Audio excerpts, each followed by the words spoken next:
It needs to happen. I mean, it was only the other day we saw Manchester United legend in his own right, an ex-player, ex-left back Patrice Evra. He posted a pretty damning rant on his Instagram, and I think it was just passion really. And Patrice Evra is one of those really Marmite figures in football, especially now that he's retired. He's got nothing but time to spend on social media, and some of it is utterly bizarre. I won't lie, but there's no denying the man's passion for United. You know, even after leaving United, obviously going out and performing, you know, at Juventus, then going back to his Marseille as well, when West Ham as well. West Ham as well, weirdly, yeah. But obviously, you know, he made many of an appearance after United, but the passion never left, and he was such an important player for us in the time he was there.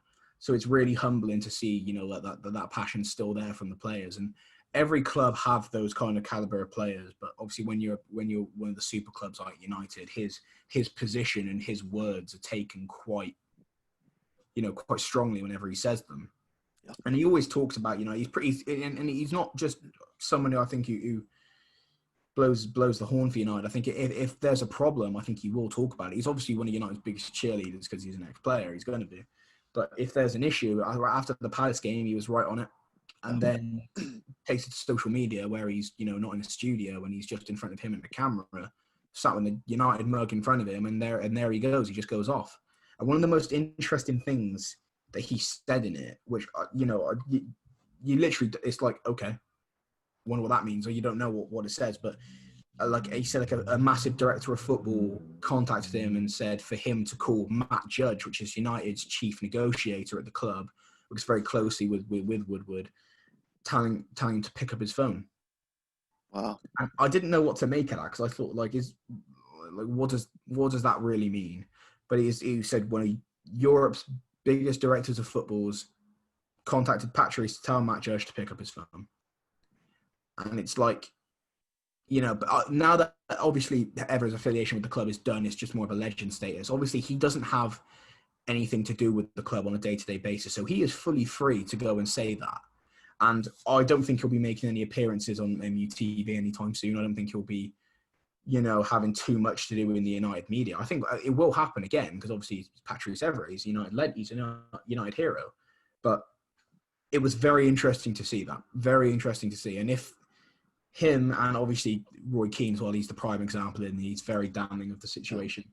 If other ex-pros are following suit and starting to say these things, you know, with a bit of an audience behind them, how long is it before maybe the club gets some kind of message, or how long can they keep the blinkers on and not pay attention to that message? It's interesting. It is. It is really. And like when you have the passion of those players like Roy Keane, I mean, you see him every pre-match or post-match. Like he wants to. I do actually think he has a passion for wanting to fight David De Gea, or in his words, David De Gea. But I mean, I'm not going to mock too many accents here. But when you have Evra, I mean, for those that may not have seen it, briefly sum up what Evra was saying. I mean, it's quite a lengthy video. Briefly sum up what you perceived as a Manchester United fan, Evra's message to Manchester United as a club.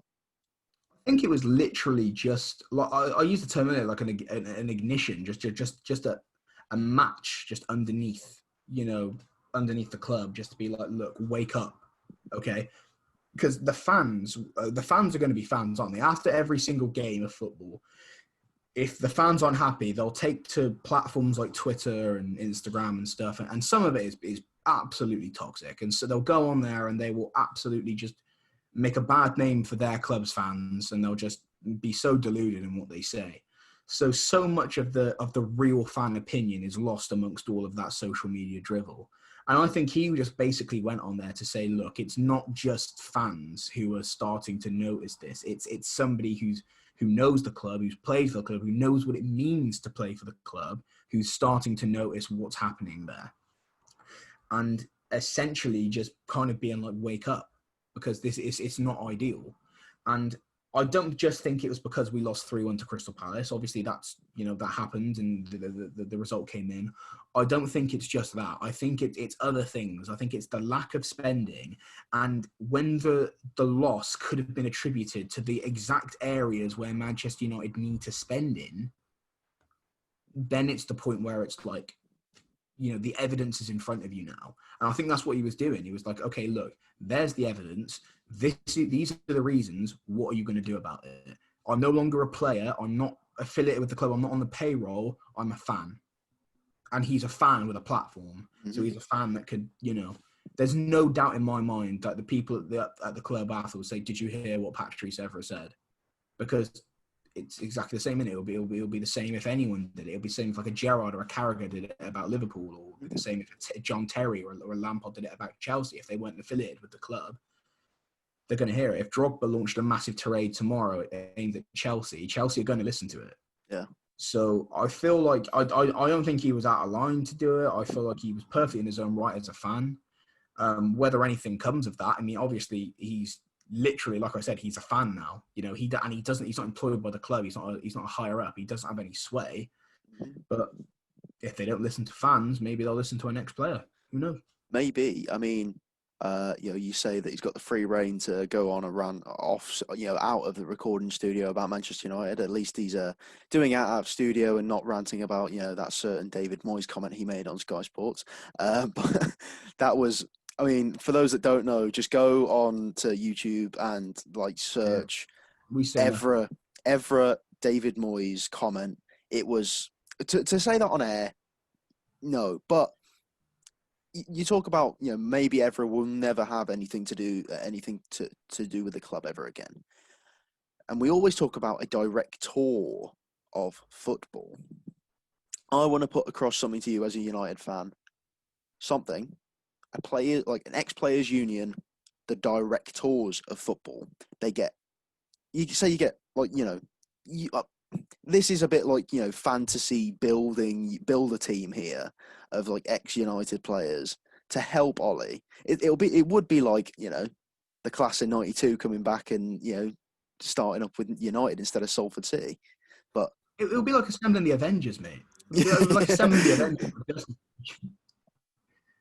And anyways, would you, the guys that are really passionate about the club, Roy Keane's, your Evras, even if Van der Sar gave up his, I mean, he probably wouldn't, but he, say if he came back, or just some maybe once Wayne Rooney's done, would he want to step into that role, or maybe he would get into coaching, but just a load of really good ex-players to come into a directed group of football to help Ollie and the board stir this ship the right way.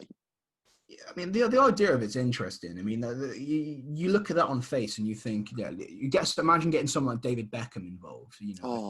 Too big, obviously a very busy man, isn't he? But someone like David Beckham comes in and he's the one talking to the players. He's the one talking to the people that want to come to the club. And he's like, I'm David Beckham. I did this for this club. I went on to do this for these clubs. I know what it means to grow up here, come through this academy and to wear the shirt. The thought of it is almost fairy tale. It's like, wow, this is incredible, because you're flying the flag for the club and making people want to come there. And in a certain sense, that's like, your Ole Gunnar Solskjaer, your Frank Lampard, your Mikel Arteta's, the players that have played for the club and then go on to manage the club. That's one side of the coin. The other side of it is obviously the realism of it, the experience, and also the other thing that you need a director of football to be is business savvy. You do need them to still have that. You need to have them overseeing the running of the football and make sure that all runs smoothly. But the director of football is, if anyone ever came in, which I, again, don't think it will happen, but if it did, they work in conjunction with whoever's up at the top with them. So Ed and whoever the director of football could be would be working together. So, they need to be cooperative, they need to be business savvy, and they need to be hearing each other out and running the club together. It's an amazing concept, but again, I don't think it will happen. I would rather have if I could pick and choose what I'd want someone to come in who, like you said, has the passion. That would be the dream, has the passion for it. But just someone who wants to come in and just see the club succeed, just see achievement. because when you've had such a dry spell, you just get hungry for it again, like all clubs do.